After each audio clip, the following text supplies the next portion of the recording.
Hello, friends. Here we are, day 30.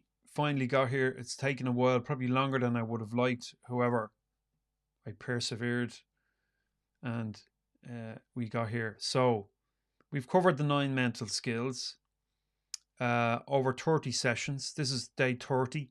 And let me bring those skills up again here on screen for a second, if I can bring them up, if I can remember where I put them. Yeah, here we go. If you're on Apple Podcasts or something like that, you won't see these, but it doesn't matter. You can also check me out on YouTube at work.psychologist is where you'll find me. So the 9 mental skills of peak performance that we covered over the last month are mindset, number one, foundational. Number two is motivation, what gets us up in the morning, moves us through the day. Is it intrinsic or extrinsic? Really important thing to ask ourselves. Why am I doing this? Am I doing this because I'm being forced to do it, or am I doing it because I want to do it? There's a huge difference in terms of the energy that we bring to what we're doing. Value-based goal setting. Values are our foundation of goals that we set. They're our North Star, they're our anchor in the world. They help inform decisions around the goals that we set. If we don't know our values, if we haven't recognized them, we're inclined to maybe go with trends. So value-based goal setting is really important if you want to work at your best. People skills, because working with people is an essential component of getting something done, achieving something in the world. Thinking skills, how we talk to ourselves inside our own head, and how we process difficulty and so forth. Mental imagery, visualization, how we picture tomorrow, today, 10 seconds time, 10 minutes time, how we foresee the fruits of our labors and our efforts. We do it even though we don't know that we're doing it. So better that we do it on purpose.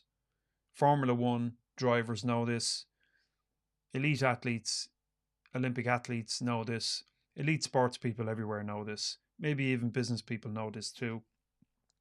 But if you want to perform to your best and get the best results from yourself, visualization, mental imagery is an important component.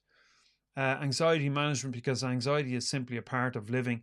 It's that emotional reaction, butterflies in our stomach.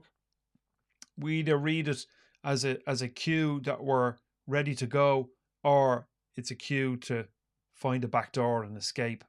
Finding healthy means to manage anxiety is important. Psychological flexibility, reading one's emotions, reading the emotions of others, not as a means of manipulation, but as a means to work with other people and read the room and work with integrity and honesty and fairness, and know when to push and when to back off for ourselves as well as other people. Psychological flexibility. And then finally, focus and attention leads to flow. The ability to just put the blinkers on and go to work, or take them off and still be in the zone.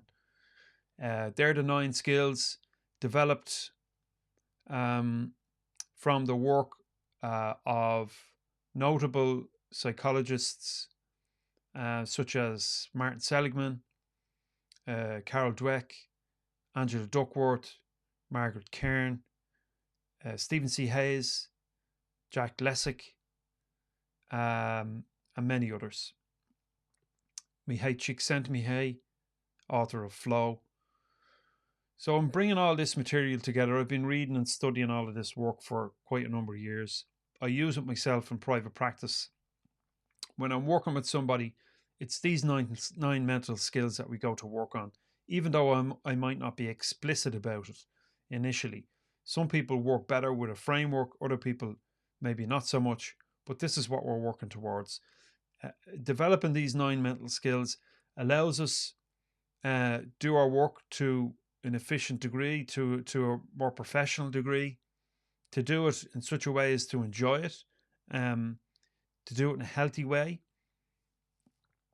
help us work with other people, and not simply achieve material or financial or commercial goals, because they're a part of it. Okay, fair enough, but to be healthy and happy in the process. It should be said that material ends, those achievements, the gold medal, winning first prize, winning that job, landing that role, whatever it happens to be, is an important part of well-being. Martin Seligman writes about this in his PERMA model. The final component in PERMA, stands for achievement. So people are motivated by the prospect of achievement. So it's this future, the imagination of our future self executing whatever it is we've executed or achieving that goal. That's a motivating factor, whether we like it or not. Once it's anchored in our values, we're more likely to achieve it. But achievement is an important aspect. So the money, the houses and stuff, that can come as a consequence. But as Lizzie Yarnell, the Olympic athlete, won gold in the skeleton event in 2014, and I think again in 2018, she said that she practiced and imagined and used visualization, but it wasn't to achieve the result, it was to perfect the process. I have the quote in the book that I'm writing right now. That's a good kind of segue into showing you this book that I'm working on. I'll show you the course first. So this course, Mental Skills Basics, it's free. Get over to learn.humanperformance.ie. There's probably a link below here somewhere to access that course. Sign up. It's a text-based course, 12 lessons. Once you sign up, I'll ping you those on email. They're short. The emails are short, but you can click on the link in each one of those to take you to the full lesson. These are based on the extracts of a book that I'm writing along the same topic. The course is free. I will develop this course further later. I intend to add video lessons, worksheets, slides, you name it, flesh out this course a little bit better than it currently is. But to get it off the ground, it's kind of like a beta version. You can access that now. And also what you'll receive once the course is complete is this handbook. Currently in PDF version for you to download. When the course is complete, read that, keep it as a reference manual to the things that I'm talking about, because I'm going to keep going on this stuff now, because there's more to talk about, there's more to discuss and introduce you to, models and so forth. And once you get into this material, well, I find you just can't get out. It's like a it never ends. What's the word I'm looking for? Anyway, that's the book. Let me show you what this looks like.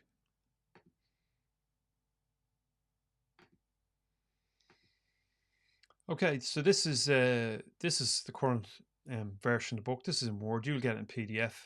It will be available in EPUB and other digital versions. I will get a print version going as well. But for now, the first draft is available once you finish the course. In terms of the content, Chapter 1, Introduction to Mental Skills. Chapter 2, Mindset, Foundation of Peak Performance. Chapter 3, Power of Motivation. Chapter 4, Goal Setting, Value-Based Goal Setting. Chapter 5, People Skills. Chapter 6, Thinking Skills. 7, Mental Rehearsal, or visualization or mental imagery. Chapter 8, Coping with Anxiety, really important to understand the nature of anxiety and how to interpret it. Chapter 9, Psychological Flexibility. Chapter 10, Focus and Concentration. And then the final chapter, a daily practice or a framework to develop mental skills. That's what the book looks like, at least at the moment. I'm moving through the first draft, refining that currently.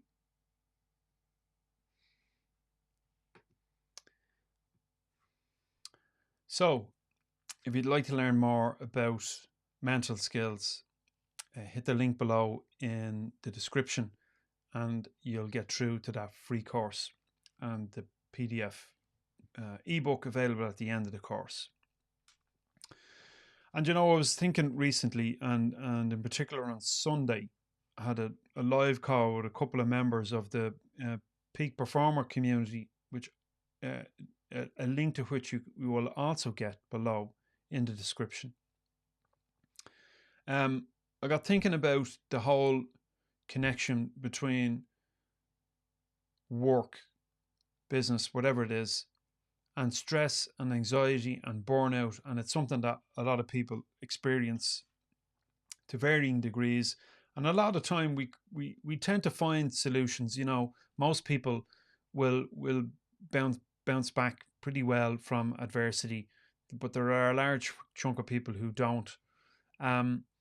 And working for oneself, and even in your career, working for other people is can be just as stressful. We often think that working for others and taking a wage is less risky, but the truth of the matter is that in some senses it's more risky, because we invest ourselves completely in the organization. It forms a part of our identity. We become socialized by the organization, the people we work for, and we become part of the community of within the organization, whether that's done strategically on the part of leadership or whether it's just a natural consequence. Now, we know that we don't need work, we don't need a job in order to make those connections. It just so happens that they occur in the workplace. And then the whistle is blown and a dozen people or 1,000 people lose their jobs. And that creates obviously an awful lot of stress and anxiety and worry for the people who've lost their job. But it also causes an awful lot of anxiety for the people who are left behind. And this is all recognized in business and management studies and psychological studies of people at work. So we think that getting a job and working for other people is not so risky, but it is risky. And we know, if you've ever lost your job, been made redundant, you know what it feels like, and you know the consequence of that risk. In fact, it's more risky than working for yourself, because you can be fired on a whim, a change in technology, and all of a sudden you're out of a job. If anyone listening has ever worked in the technology sector, well, you know this probably only too well. But regardless, whether you work for yourself or you work for other people, risk is there. Stress, anxiety is a part of our working lives. And we're never taught how to deal with it. We're never taught how to manage it. We're never given those skills. It's just like, well, if you manage to develop the skill to cope with these situations, well, then fair play to you. It's almost like a lottery. And our life circumstance and how we're reared and so forth influences this. You know, the influence from parents, from peers, from older members of the family, and so on. And we have coping capacities to varying degrees. But the risk is there. And so it serves us to help ourselves and to develop these skills and become interested in, how do I cope with this situation? Seligman suggests that life isn't all about fixing things that are problematic or fixing faults with the human condition. He reckons, informed in large part by the humanist psychologists like Erich Fromm and Abraham Maslow and Carl Rogers and others, that human beings are naturally tending towards growth and development and well-being and so forth. And that's why Seligman developed the positive psychology movement, was because he decided that the medical model, human beings are broken, and so we have to fix them, as being the fundamental premise, was flawed, and that we needed a new approach, was that people possess the skills to live well and to function well. And that's what the positive psychology movement is all about, giving people, or allowing people to see that they already have the skills, and where they're deficient to any degree, that they can be grown and expanded. So if you don't believe that you can achieve something, and that there's no point in trying, you can learn to think differently about that. If you believe that the world is shit and that there's risk around every corner, you can be taught, you can teach yourself to think differently about that situation. If you believe that your skills are limited, that your skills and capabilities are finite or fixed even, you can learn to think differently. If you don't deal very well with adversity, maybe your sense of your coping capacity is low, you can build resilience. You can become more psychologically flexible. You can learn to cope with difficulty more easily. You can learn to work with other people better. You can set goals and achieve them. So, mental skills is a means to do that. I've taken models and frameworks and ideas and concepts and findings from various different areas, and I'm pulling them together under the title of mental skills development, these 9 skills. And you can learn them here. So do check out the course. It's free. Keep reading. Keep coming back for more. And my final offer to you before I wrap up this session is to join the Peak Performer community. It's full of people who want to learn these 9 mental skills. There are people there who want to feel less stress, to be influenced less by stress, to feel less anxious, to be more optimistic about tomorrow. That's possible if you learn these skills. I'm talking about it, I'm writing about it. I can't see it stopping because I have the energy for it. So if you want to learn about it, join the community. There's a link below this video. Hope to see you there. Every Sunday night, I go live with a group call on Zoom. If you're part of the community, you'll have access to that link. We jump on and we have a chat. It doesn't matter whether there's 1 person or 10 people. We'll have a conversation, and hopefully we can learn from one another. It's kind of like a peer learning environment. We share our experience, talk about what we want to achieve, and then I'll throw a few ideas at you. And let's see if any of it sticks. All right, hope to see you there. Links are below. Thanks for listening. Thanks for watching. All the best for now.